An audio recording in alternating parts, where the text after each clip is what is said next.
Okay, welcome back to In Progress, everybody. It's our weekly roundtable discussion of the political stories and issues and ideas that are top of mind for all us progressive folks all across the Lone Star State this week. My name is Chris Mosier. I'm the communications director here at Progress, Texas.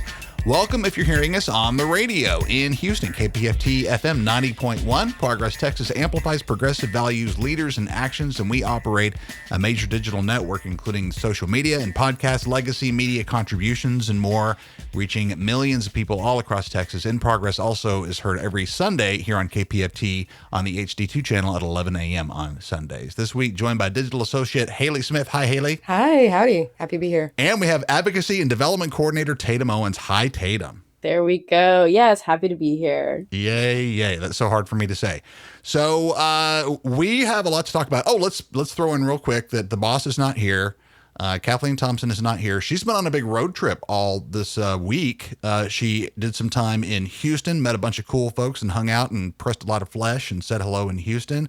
Also spent some time here in Austin where both Tatum and I are at the moment. And so she asked us to pass along a message to our supporters, right, Tatum? Yeah, KT says, on the road, driving back up to Dallas. Thank you so much to our supporters for making it happen. We tried to be a statewide organization, and we succeeded at that only because of our statewide base of supporters. So thank you for listening right now. You're helping. Yes. We love road work. And in fact, we have a gig coming up in Houston real soon, coming up in late May that we'll be talking a bit more about in the upcoming weeks. But for now, there is a lot of trouble in H-Town, actually. It's local trouble that is also involving the state and is also involving the federal level quite directly. It's a big mess that has come together from multiple directions and has landed right smack in City Hall in Houston, Texas. Haley, do you want to give us the ins and outs of what's going on with the mayor and the city council and the police union, and everybody's mad? Yeah. So Mayor John Whitmire went back on his word, and despite that the city council voted to limit Houston police officers' interactions with federal ICE agents, suddenly Greg Abbott says that he's going to pull $110 million in public safety grants from the city of Houston, right, unless they comply. So John Whitmire has gone back on his word, and he is bowing to Greg Abbott and these leaders who want to hijack local control. And here's a quote from the Houston Chronicle. "We've got to correct that policy, and it does not matter what a council member's legal opinion is. There's only one opinion that matters, and that's the governor's." Wow. Unquote. That's Whitmire saying that? Wowzers. Wow. So annoying. Like, actually, you're the mayor of the most populous city in the state. I would think that you can just for once try and put the people of Houston first. But, I guess that's what the rest of the city council members are there for. And as we've seen, they have stood up. We have Alejandra Salinas calling for a measure calling for a temporary restraining order, putting a halt to that because Mayor Whitmire went ahead with the chilling effect. So Whitmire's reasoning was that if it ended up at the Supreme Court, they would just decide in the favor of Governor Abbott, which is not necessarily wrong. But I think the point is, why would you not wait until that point when it is out of your hands? If you have the agency as the mayor of Houston to say, no, I'm going to stand with my largest city, most diverse city in the state that is definitely going to be impacted by an increased ICE presence, especially with more deputized police officers acting as ICE agents, harming our community. Why would I not do that? Why would I not do that? Unless I've been in cahoots with the people who want ICE agents on the streets the whole time. And that's just the way that it seems. That's been the public perception of his voting record as a senator. And further, when he became mayor, people still thought this guy is attending really strange events geared towards this. I don't understand why the mayor of Houston would be doing this, but here we are. It definitely goes without saying that that Mayor Whitmire is not the most progressive guy in the room, and I think that's that's pretty empirically evident to everybody involved. But kind of the overarching theme of our talk today, everyone, is this idea of local control and how it has collided in Houston. The fact that this ICE ordinance exists at all, I think, is an extension of the people of Houston, who don't want ICE cooperation necessarily with their police department. They want to be able to trust police officers to intervene when they need to protect and serve, as they say. They want there to be a degree of confidence between, the members of all of the different communities of Houston and the Houston Police Department in such a way where a deportation is not part of the calculus. If they need to call the police for whatever reason there might be, there shouldn't be any kind of a barrier that's based on trust or based on confidence between the people and the police who are there to serve and to protect the people. And so that's that's the reason for this ordinance to exist at all, is the protection of the rights and the safety and the confidence of their own communities that exist in Houston. Without that, nobody's happy, nothing's good. That pretty much undermines quality of life in general. And so, that's where the city council is coming from, is protecting the people. That's where the mayor should be coming from. And I think in his heart of hearts, he would love to be able to do that. But the problem is we have, the power of the state coming down on us, which is more or less an extension of Trump's power at the federal level at this point, which exerts this, strong arm, Gestapo-style law enforcement thing that's based on fear, that's based on the opposite effects, based on undermining that confidence and undermining that sense of safety for certain people, for sure, more than others. But it's not just, we all know it's not just about people who might be in the country without documentation. It's about anyone who looks like them or speaks like them or comes from the same, background. John Whitmire is in a difficult spot. I'm going to sympathize just a little bit with Mayor Whitmire. He's in a tough spot. What he says about the Texas Supreme Court is true. It would be a really, really tough case to get past the Texas Supreme Court. So ultimately probably would be a failed legal fight. But at the same time, he's in charge of the city. He's in charge of the people of the city. And what he really has done is just immediately caved to Governor Greg Abbott. And what message does that send? Well, I think of the two phrases, bowing down, which is what he's done here, and chilling effect, which is what took effect here. And I relate that to what has happened with our higher public education system, because of course you see the same kind of scenario play out where Governor Abbott puts out a mandate about this is what needs to be happening within this system that is not necessarily immediately under the state's purview, right? Like the university itself would at first control what its curriculum looks like, but at the end of the line, you see Governor Abbott is able to put his anti-DEI practices into place over the course of many years. Public education system, but for K through 12, same kind of thing. The state took over the entire system in Houston because they didn't like what was happening there. And we'll talk some more about local regulation too. Yeah. He has another quote later in the article that says, the city shouldn't play chicken with the governor. Our responsibility is the safety of Houston. We have to provide safety in the city of Houston. This is not a time to play politics. And I think that's an interesting turn of phrase because we, the people, don't get to play politics. We don't get to decide our future. Governor Abbott gets to play politics and decide what happens. And we just have to accept that, is basically what he's saying here. That's right. It's ridiculous, and you have more responsibility than that. That's right. And, he's kind of playing the other side of the safety coin, he's talking about funding. And in fact, they've already dialed back some, overtime allowances for the Houston Police Department. It's already, costing some individual officers some money out of their pocket. Because they're starting to prepare for this potential budget shortfall that may come if Governor Abbott actually pulls this money back. That's what Whitmire is talking about, is being able to pay our police. By the way, I don't know if anybody else has noticed. I know that Houston City Councilwoman Abby Kamen mentioned that. Has anyone else noticed that Governor Abbott is actively defunding the police right now? He said that, yeah. That is exactly, that's precisely what he's doing, is pulling back money that's supposed to go. You're defunding the police, Governor Abbott, quite literally. The tables turn. It's pretty amazing. But I don't think anybody here would ever suggest that any of this is about a drawing back of police capability in terms of actually keeping people safe. Obviously, that is not part of the conversation, and so it's a little disingenuous for the idea of paying the police and the idea that is somehow intrinsically tied to the safety level in the city of Houston is a little disingenuous, because that's not what this ordinance is about. This ordinance is about the police being compelled to do a job that is specifically reserved for federal authority pretty much all across the country. Yeah, federal authority at the same time very much being abused, given to really random people, not background checks. And so it's like, oh, great. Okay, we're just going to give more power to more people. And who knows if anybody has been trained in what the correct operations would be. Safety for who, I think, is a good question. Sure. Yeah. And all of this speaks to, this is not necessarily part of what has come to be known as the Death Star Bill, but the Death Star Bill, to me, thematically and as a concept, is very much part of what we're talking about, which is who is in control. The Death Star Bill, for boys and girls, if you don't know about that, is a piece of legislation that came through the legislature, the state legislature, that essentially allows the state to make the call for all Texas cities. State law completely usurps local law in just about every area. In fact, I don't know that there are any areas of local municipal, regulations or ordinances that are outside the purview of state rule now.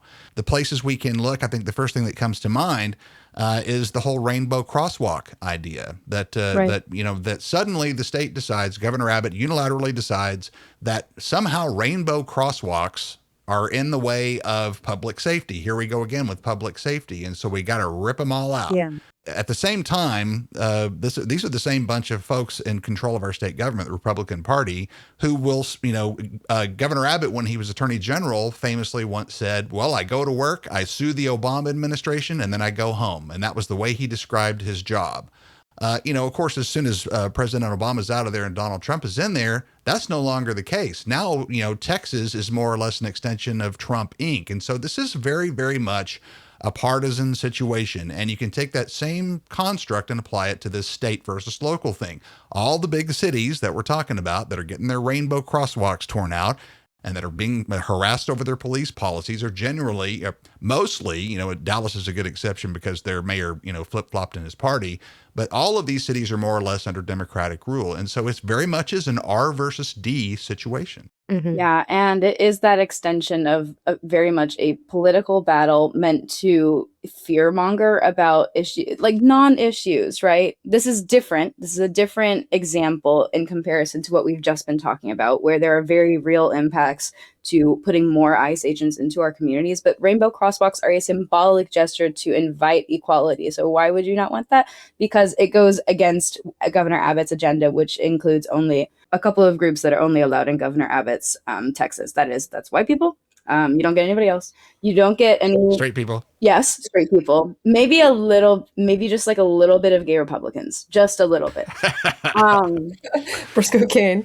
And then I think the only disabled person that would be allowed in Governor Abbott's Texas is himself. And then that's it. And that's right. it. So it's a small group, but that's the person that he wants. And so I don't know what the crosswalks would look like in Governor Abbott's Texas. They're bland. I personally prefer the rainbows, but boring. Yeah. I live not far from the University of Texas, and they put a great big like hook 'em horns or something down Guadalupe Street down the drag. And I wonder if that's still there, if they had to rip that out. I'm not sure. That's too much spirit. They're like, I haven't been down there in a little while. But this also, and we sit here and make light of this, but there's also a really, really serious part of all this, which I think is perhaps, best exemplified by this whole water break situation that has gone down. And Austin's current U.S. Congressman, one of our two, Greg Abbott, has been very central to this conversation. And this is the idea that cities, including Austin and Dallas, and maybe even more, but Austin and Dallas in particular, where they passed local city ordinances requiring that outdoor workers must be given, X amount of time per hour or per shift or whatever to drink water. Yeah. In a state where it gets up to 104, 106, 108 degrees on a standard work day for a lot of the year anymore. Just the idea that they would mandate they allow these guys to have a drink of water and take a quick break when working out in this kind of heat, especially when some of them, very commonly are getting sick and in some cases dying from the heat. Right. The idea that the state would step in and stop such an easy, humanitarian, economically sound policy is just amazing to me. I feel like the Death Star bill. How do you say that out loud? And you're the guys that are making the Death Star bill, and you think, yeah, what we're doing is good. Yeah. Well, I think there's a lot of people paying them to say, yeah, that's really good. Keep doing that. A lot of people with a lot of money are saying, Governor Abbott, good job. Keep it coming. No more rainbows and more ICE agents now, please. Yeah. And more Death Stars. Right. And I don't know if you guys have seen on this episode of what I saw on Twitter, but they have been using like the Inglorious Bastards meme where they're like, they do the 3 and the 3. Oh yeah. And they'll paint themselves as like the Nazi. And it's like, you realize like what the joke is, right? The Nazis were the bad guys. The Nazis, and the Galactic Empire, Darth Vader is the bad guy. The Death Star was from the bad Yeah. guys. And we beat them, most importantly. Yeah. By the way, program note, May the 4th is Star Wars Day. And on this particular show on In Progress, we're going to take a deep dive into Star Wars and the political messages within Star Wars and how they relate to American politics and to Texas politics in particular. So definitely watch for that on In Progress the Thursday and Sunday prior to May the 4th. I love my job. Yeah. Can I just say that? It's pretty fun. That's so awesome. Yeah, Haley is up. Haley and I definitely the Star Wars nerds of the bunch, and Haley's kind of been placed in charge of figuring out all the Star Wars stuff. There's a lot of obvious stuff, but there's also a lot of stuff that's not so obvious, and so we're going to expound upon that here in the next few weeks. But yeah, this whole idea of local control to me is. It brings to mind the whole secessionist sort of idea. We have people, driving around in their pickup trucks with secede on their sticker on the back of their truck, which it's occurred to me, why couldn't cities secede if they decide that they've had enough of the situation at the state level? I mean, you can be an unincorporated territory, you know what I mean? Sure. And then you get to be a libertarian who doesn't get any resources or water supply. Like, you can choose to get the quote freedoms that you want, but there's a lot of costs that come with it that maybe you don't think of at first. It's, the idea of self-determination, I think is, that's easy to embrace for just about anybody. But once you find yourself in a position of power, the idea of self-determination for people who don't agree with you becomes a little bit, more difficult to swallow for sure. And we've noted, especially, hanging out in Houston a little bit lately, Harris County is bigger than several states. All of the major cities of Texas are bigger than places like, in population, places like the Dakotas or Rhode Island or, places where there's not a whole lot of people. Our cities, in terms of just being, their own unique body politics, absolutely, I think, carry all the criteria by which you would judge any place to deserve some degree of autonomy and self-determination. It's really, to me, is a difficult thing to swallow. From the state level down to our cities, that they would just basically say everything is decided in Austin in the Capitol building, and all you people who actually are closest to all the folks living in your neighborhoods and working in your communities and your local economies, you just don't get a say. Yeah, and I'm actually going to bring it back to Greg Casar for a minute, who, of course, he's had a history of putting forward really good bills, in my opinion, for the state of Texas, including connecting us to the grid, because so many people suffered when our privatized energy system failed because we were not connected to a national grid for profit, right? That's just the way it is here in Texas. It could be different. And so he put forward a bill. It hasn't passed. We'll see, blah, but maybe the future will hold possibility for us. But this most recent thirst strike that he's organizing is part of this history where he has been a defendant of water breaks for workers and workers' rights for a long time. And Chris, to your point, he was an Austin City Council member before he rose to this current position as a U.S. congressman. And I think that that's a really important model of leadership there, where you're starting at the local level, where you see the direct impacts that government is having. I think that it's great that he is in this higher office now to put forward the specific policy. Maybe we'll see. But to come from somewhere small as you can say Austin is, it's certainly grown since he left, and that's saying something, because it's like 10,000 people that move to Texas every single day, and I'm sure a lot of that is to Austin. But what a type of servant leader to continue that work even beyond the realm of where he started. Yeah, and bringing that back to the Houston situation, where there's definitely a divide on the Houston City Council about what to do about this ICE ordinance, and at the most recent headline, and this is going to be a story that's going to change some. So by the time you're hearing this on Sunday, this may have changed somewhat. There's absolutely a conversation about whether or not they, should repeal that ordinance to make the governor happy and keep all that money for police and firefighters and other emergency responders, which, just ridiculous that we're having this conversation, but here we are. But those people, again, are the closest to those communities. Those are the people who actually know, the people, the rank and file folks living in those neighborhoods and working in those businesses and going to those churches and doing all the things that they do in those communities, what those people want, what those people need, what's important to those people. And as we said, near the top of the show, that's why this ordinance is in place, because those people have decided they don't want Houston police to have anything to do with the terrorizing of these communities that is coming from the federal guys that are, operating under the auspices of ICE now. Yeah. So it's yeah, you're right, Tatum. That's an interesting connection between city leadership, city councils, and the United States House of Representatives. It's almost the same job. You're still representing an individual community, and it does make sense to go, from Greg Abbott, from where he was in the Austin City Council, to end up in the U.S. House of Representatives. It's a direct parallel for sure. I mean, he's an example of a public servant that actually listens to his constituents, unlike, like we talked about, like Greg Abbott or John Whitmire or anybody that would prefer to bend the knee to an authoritarian government instead of listening to their communities and their needs and their issues. For sure. And again, Whitmire's in a tough spot because at this point, the state government has very much crushed the ability of cities to fight back with any real effectiveness, outside of the courts, which the courts are very much bought and paid for by the state as well, by the state Republicans. So so again, Whitmire there is one thing he does have right about this, is that it would be a very, very difficult thing. We've said many, many times on this show and the other products that Progress Texas produces that this will not be won in the courts. The courts will not save us from the Supreme Court all the way down. And so Whitmire has to be given a little bit of credit for recognizing what a rough row that would be to hoe. But should he go ahead and hoe it because of the fact that he is representing a city full of people who want this ordinance to be in place? What it makes me think about, though, is when will they be happy? When will they finally be satisfied in that everything is exactly how they like it and they don't feel the need to oppress local communities?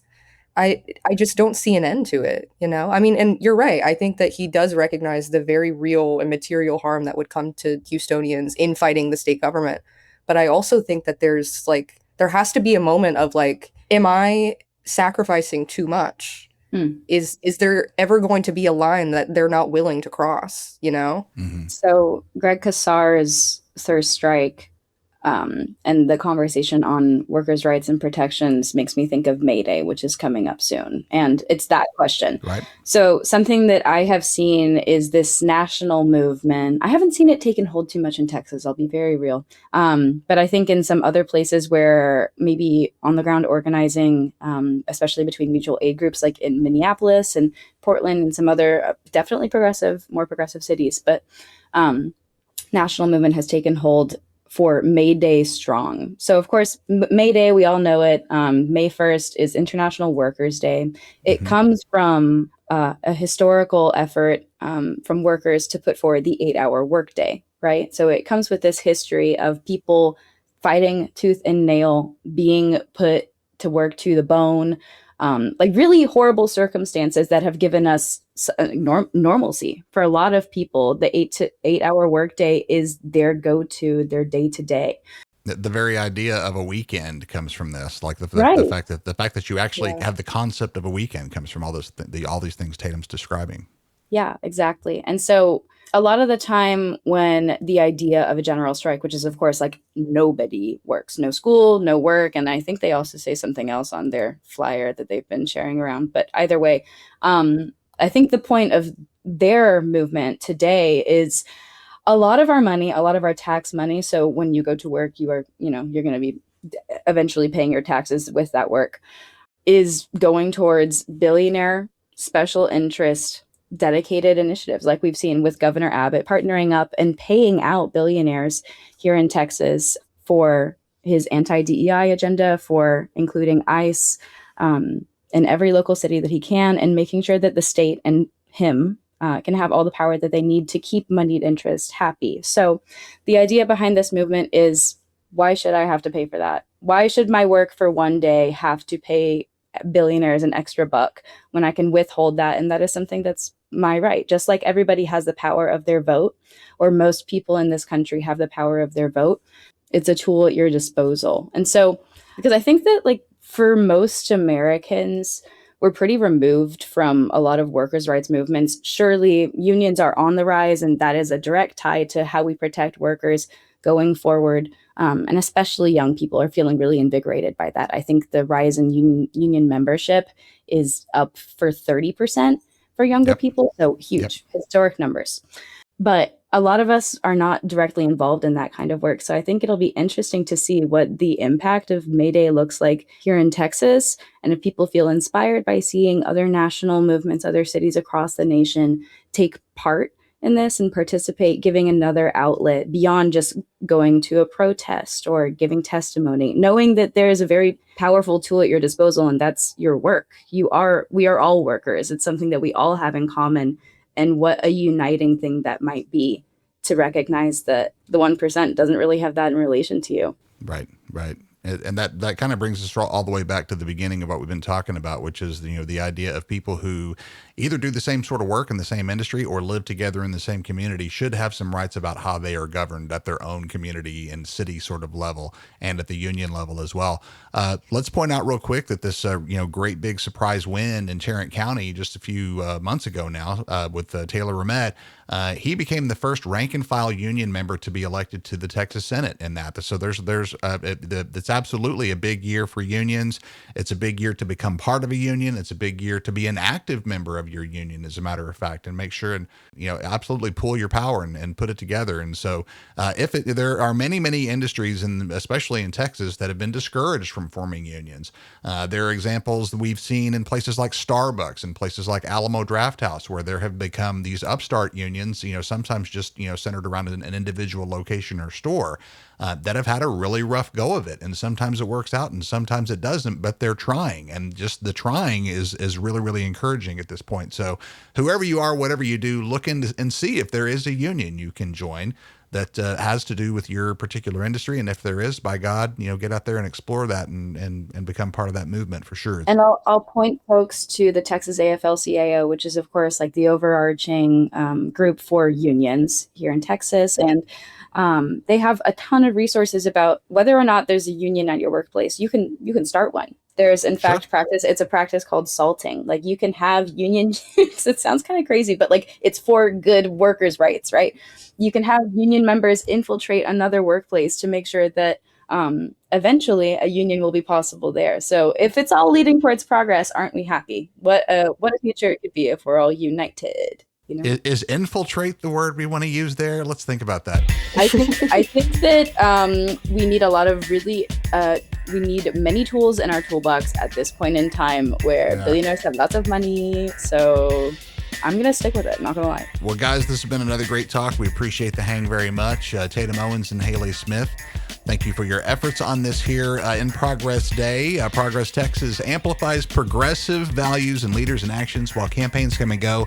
We're the permanent home for progressive media and action in the Lone Star State. Radio listeners, if you missed any of today's show, you're in luck, because In Progress will air again this weekend on KPFT Radio in Houston on 90.1 FM HD2. That happens every Sunday morning at 11 a.m. And more information on the radio stations available at kpft.org, and more information on what we do at Progress Texas, find that at progresstexas.org.